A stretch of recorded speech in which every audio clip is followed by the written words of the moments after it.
اللہ وہی ہے جس نے تمہارے لیے زمین کو تابع کر دیا، بس اس کے اطراف میں چلو اور اس کے رزق میں سے کھاؤ اور اسی کی طرف دوبارہ جی اٹھنا ہے۔ مال کا درست استعمال قابل تعریف ہے اور ناجائز استعمال قابل مذمت ہے۔ مال کمانا، مال میں محنت کرنا پسندیدہ ہے، لیکن مال کا غلام بن جانا ناپسندیدہ ہے۔ نبی صلی اللہ علیہ وسلم نے فرمایا، یہ دنیا کا مال ہرا بھرا اور شیریں ہے، مسلمان کا وہ مال کتنا عمدہ ہے جو حلال ذرائع سے کمایا گیا ہو، پھر اس نے اسے اللہ کے راستے میں یتیموں اور مسکینوں اور مسافروں کے لیے وقف کر دیا، یعنی خود کمایا اور پھر دوسروں پر جو ضرورت مند تھے ان پر خرچ بھی کیا۔ لیکن جس شخص نے ناجائز ذرائع سے مال جمع کیا تو اس کی مثال اس کھانے والے کی طرح ہے جو کھاتا ہے مگر اس کا پیٹ نہیں بھرتا۔ ایسا مال قیامت کے دن اس کے خلاف گواہی دے گا۔ یعنی مال انسان اگر صحیح طریقے سے کمائے اور صحیح جگہ پر خرچ کرے تو بہت بڑے فائدوں کا حامل ہے، اور اگر غلط طریقے سے حاصل کرتا ہے اور غلط جگہ پر خرچ کرتا ہے تو بہت بڑے وبال کا ذریعہ بھی ہے۔ جہاں تک قرض کا تعلق ہے تو اللہ تعالیٰ نے قرض کے لین دین کو مباح قرار دیا ہے، یعنی جائز ہے، کیونکہ انسان کبھی مال کا محتاج ہوتا ہے، اسے اپنے لیے یا اپنے اہل و عیال کے لیے یا کاروبار کے لیے قرض کی ضرورت پیش آ جاتی ہے۔ تو اس لیے ہمارے دین نے اس چیز کو جائز قرار دیا کہ انسان ایک دوسرے سے قرض کا لین دین کر سکے، اور خصوصاً قرض لینے کی اجازت دے دی، لیکن اس کے ساتھ ساتھ اس کے شرائط اور اس کے آداب بھی متعین کیے کہ قرض دینے والے اور قرض لینے والے کو دینی اور دنیاوی خطرات سے محفوظ رکھا جا سکے۔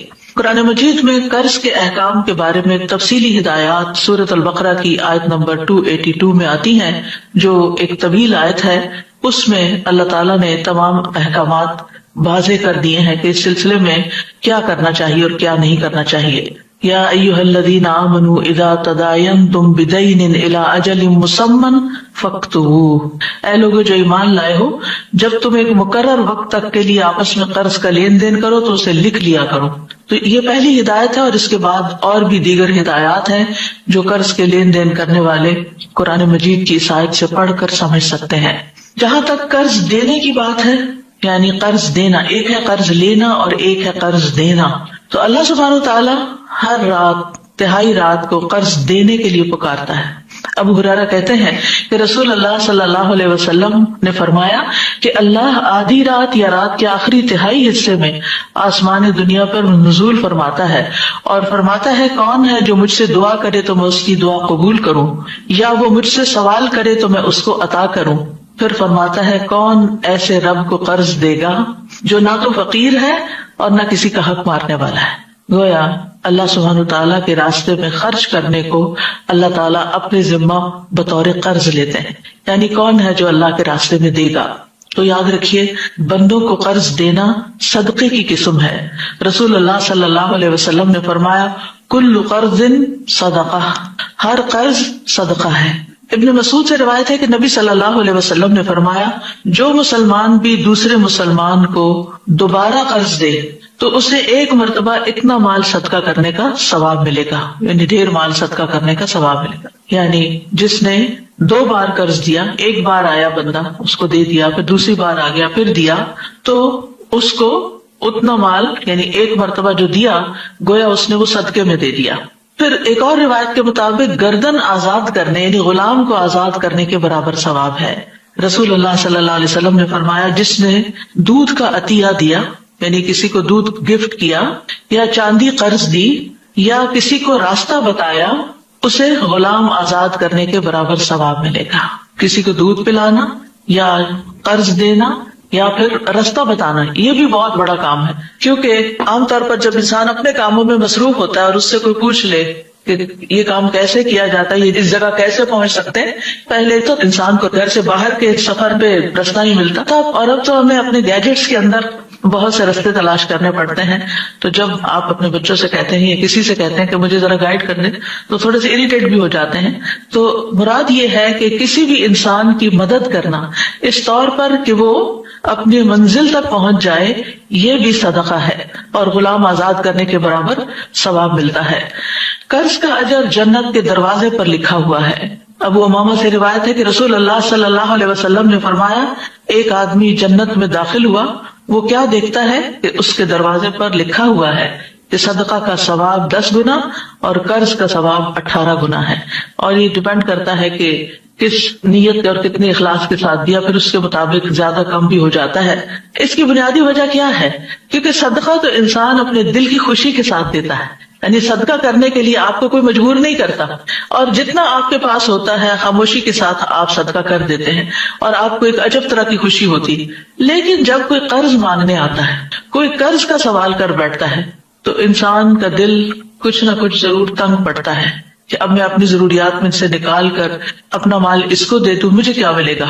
اسی لیے آپ دیکھیے کہ سود کی لعنت ایجاد ہوئی کہ میں نے اگر اپنا مال کسی کو دیا ہے تو مجھے دنیا میں ہی انسٹنٹ اس کا فائدہ ملنا چاہیے، یہیں پر مجھے اس کے اوپر کچھ نہ کچھ پرسنٹیج واپس ملنی چاہیے، اور اس چیز کو ریجیکٹ کیا گیا، اس کو ناپسندیدہ قرار دیا گیا، اس کو حرام قرار دیا گیا۔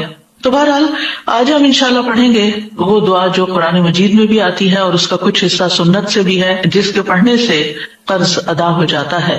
ارشاد باری تعالیٰ ہے، آیت کے آخر میں آتا ہے، رحمان الدنیا والآخرہ ورحیمہما تعطیہما من تشاء وتمنع منہما من تشاء ارحمنی رحمتا تغنینی بہا عن رحمت من سواک۔ یہ دعا کا حصہ ہے جو آیت کے آگے لگایا گیا ہے۔ اس سلسلے میں جو روایت آتی ہے وہ یہ حضرت انس سے روایت ہے کہ رسول اللہ صلی اللہ علیہ وسلم نے حضرت معاذ سے فرمایا، کیا میں تمہیں ایسی دعا سکھا دوں کہ جس کے ساتھ تم دعا کرو، اگر تم پر احد پہاڑ کے برابر بھی قرضہ ہو تو اللہ اسے تم سے ادا کر دے گا۔ اے معاذ، یہ دعا پڑھو، اور اس کے بعد یہ پوری دعا اللہم مالک الملک سے لے کر ان رحمت من سواک تک نبی صلی اللہ علیہ وسلم نے ان کو سکھائی۔ جہاں تک اس آیت کا تعلق ہے تو اللہ سبحانہ وتعالیٰ اس آیت میں اپنی بے پناہ قوت اور قدرت کا اظہار کرتے ہیں۔ یہ اللہ تعالیٰ کا ایک تعارف بھی ہے کہ ہر قسم کی بادشاہت اللہ کے لیے ہے۔ وہی ہے جو اپنی مخلوق میں سے زمین میں جس کو چاہتا ہے بادشاہت، دولت، علم، اقتدار اور پاور کی جتنی بھی قسمیں ہیں وہ عطا کرتا ہے، اور جس سے چاہتا ہے چھین لیتا ہے، جس سے چاہتا ہے واپس لے لیتا ہے، جس کو چاہتا ہے عزت دیتا ہے اور جس کو چاہتا ہے ذلت دیتا ہے۔ خیر کے سارے خزانوں کا مالک وہی ہے، اصل کنٹرول اس کے ہاتھ میں ہے، فیصلے وہاں سے ہوتے ہیں۔ اللہم لا مانع لما اعطیت ولا معطی لما منعت ولا ينفع ذا الجد منک الجد۔ کوئی روک نہیں سکتا جسے اللہ عطا کرے، اور کوئی دے نہیں سکتا جس کو اللہ نہ دے، جس سے اللہ روک دے۔ اس لیے اللہ سبحانہ وتعالیٰ سے انسان کو خیر اور بھلائی کا سوال کرتے رہنا چاہیے، اور اگر انسان قرض جیسی مصیبت میں پھنس گیا ہے تو اللہ تعالیٰ کی ان صفات کا واسطہ دے کر، ان کو وسیلہ بنا کر اللہ تعالیٰ سے دعا کرنی چاہیے۔ اس آیت کا شان نزول کچھ یوں ہے، ابن عباس کہتے ہیں اور انس بن مالک بھی دونوں روایت کرتے ہیں کہ جب رسول اللہ صلی اللہ علیہ وسلم نے مکہ فتح کیا اور اپنی امت سے فارس اور روم کی بادشاہت کے فتح ہونے کا وعدہ کیا تو منافق اور یہود کہنے لگے کہ ناممکن ہے، ناممکن ہے، پاسبل ہی نہیں، یہ تو بہت دور کی بات ہے۔ یعنی مکہ ابھی فتح ہوا ہے اور خوشخبری دی جا رہی ہے کہ روم اور فارس فتح ہو جائیں گے، محمد کیسے فارس اور روم کی بادشاہت کر سکتے ہیں؟ فارس اور روم والے تو ان سے بہت زیادہ طاقتور ہیں، بہت مضبوط ہیں، کیا محمد صلی اللہ علیہ وسلم کے لیے مکہ اور مدینہ کافی نہیں، یہاں تک کہ وہ فارس اور روم کی بادشاہت کی توقع لگا رہے ہیں؟ اس پر اللہ سبحانہ وتعالیٰ نے یہ آیت نازل فرمائی کہ یہ تو اللہ کے فیصلے ہیں، جس کو چاہے بادشاہت عطا کرے اور جس سے چاہے وہ چھین لے۔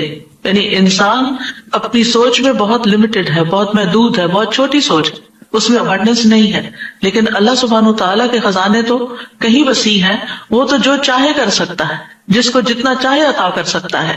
تو اس لیے جب بھی انسان کے دل پر کوئی ایسی گھبراہٹ چھانے لگے، چاہے مال سے متعلق ہو، چاہے کسی اور انسان کے مسئلے سے متعلق ہو، تو اس وقت انسان اللہ تعالیٰ کی ان صفات کا واسطہ دے کر دعا کرے، یعنی اپنے رب کی تعظیم کرتے ہوئے، اپنے رب کی بڑائی کا اظہار کرتے ہوئے، اس کا شکر ادا کرتے ہوئے، اس پر توکل کرتے ہوئے، اس سے تضرع اور عاجزی کرتے ہوئے اللہ تعالیٰ کی بارگاہ میں یوں پکارے اس کو، اے اللہ، اے بادشاہت کے مالک، قل اللہم مالک الملک، کہہ دیجیے اے اللہ جو مالک ہے ملک کا، یعنی ساری بادشاہت کا تو مالک ہے۔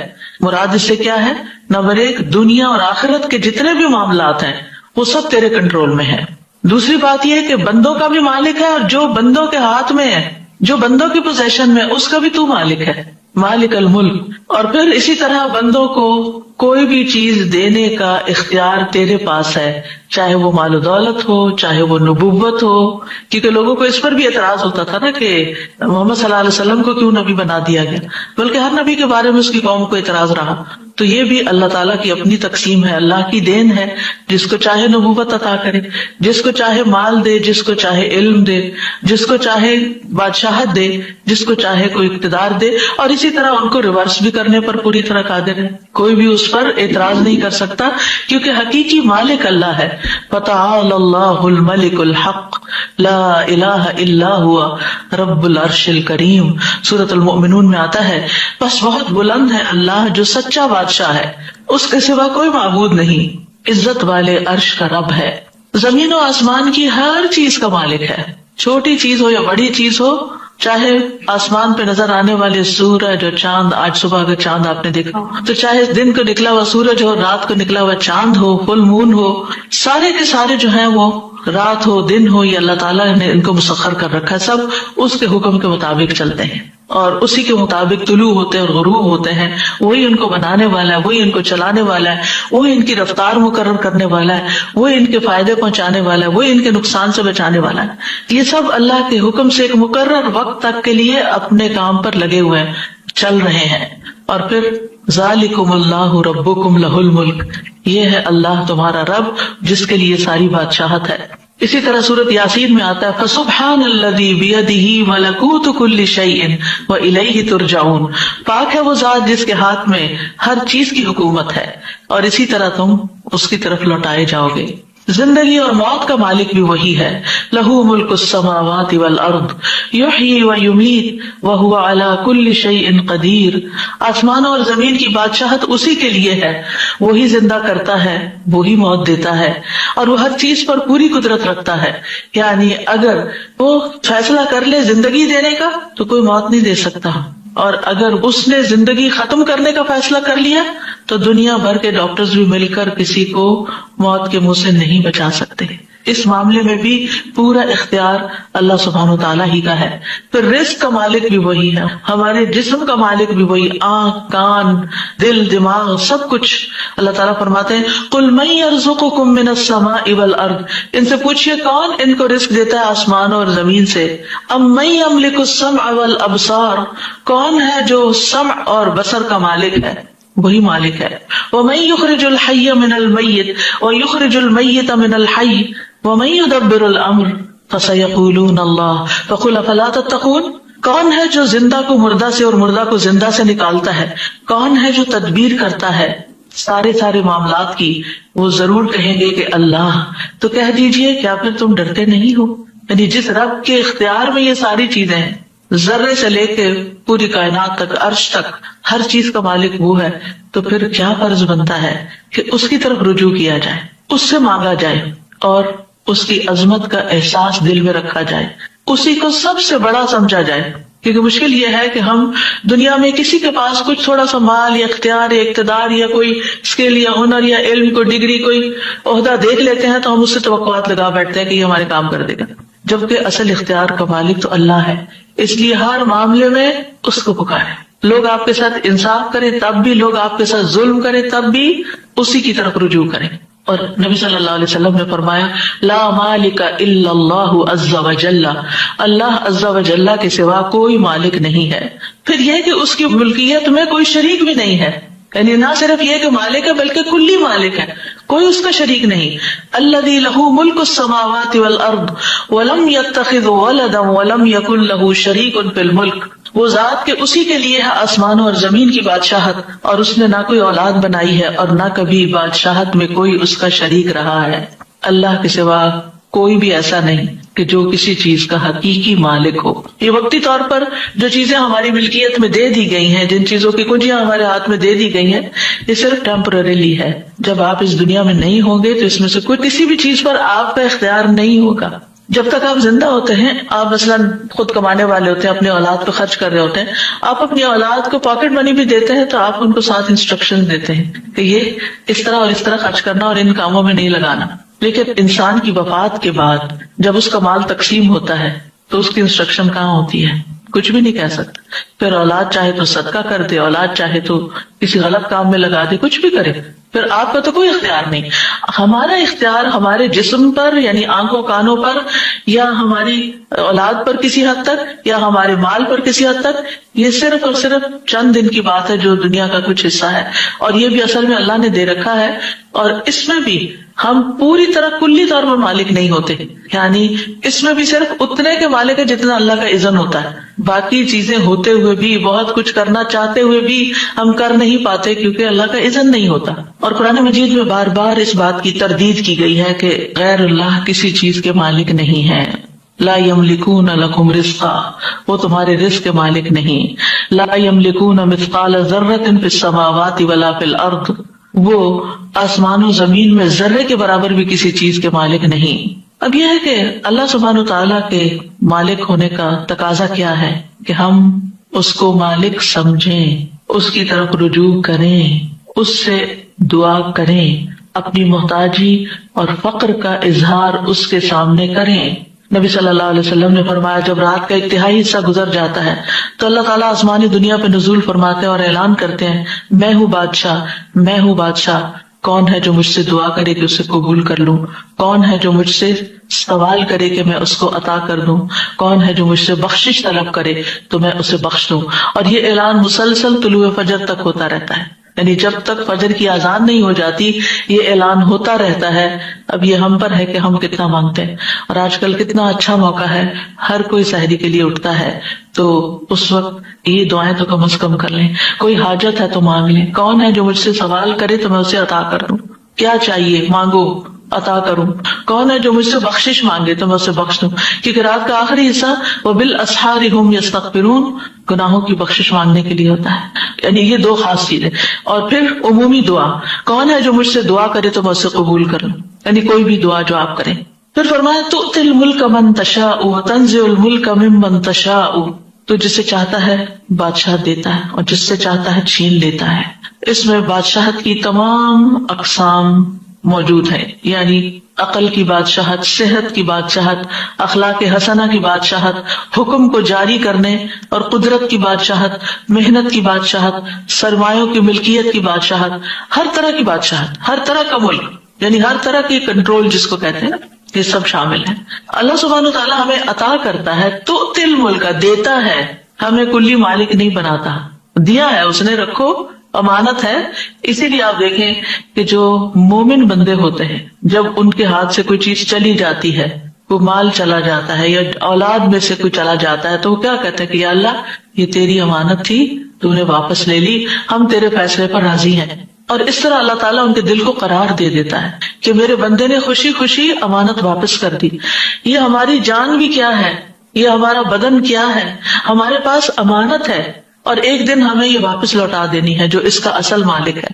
یعنی ہم بے اختیار ہیں، ہم صاحب اختیار نہیں ہیں، اصل مالک اللہ رب العزت ہے، مطلقاً اختیار اسی کے پاس ہے.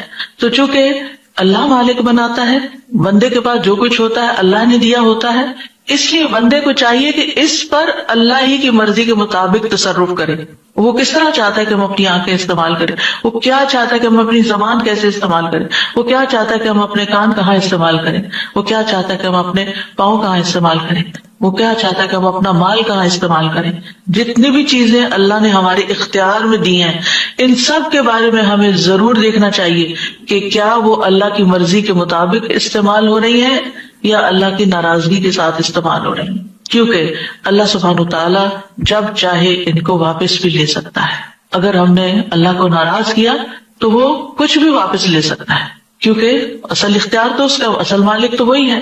تو تنزع الملک، تو ملک کو کھینچ لیتا ہے. تو نزع کا ایک معنی لے لینا اور ایک معنی روک دینا، یعنی جس کو تو چاہتا ہے دیتا ہے، جس سے چاہتا ہے روک لیتا ہے، نہیں دیتا، اور جس کو چاہتا ہے دے کے پھر وہ واپس لے لیتا ہے، کھینچ لیتا ہے، یعنی دینے کے بعد پھر چھین لیتا ہے. کیونکہ سارے کا سارا فضل اللہ کے ہاتھ میں ہے. قل ان الفضل بید اللہ یؤتیہ من یشاء واللہ واسع علیم. ان سے کہیے کہ فضل تو اللہ کے اختیار میں ہے، وہ جسے چاہے دے دے، کیونکہ وہ بہت وسعت والا اور سب کچھ جاننے والا ہے. آسمان اور زمین کی کنجیاں اللہ کے لیے ہیں،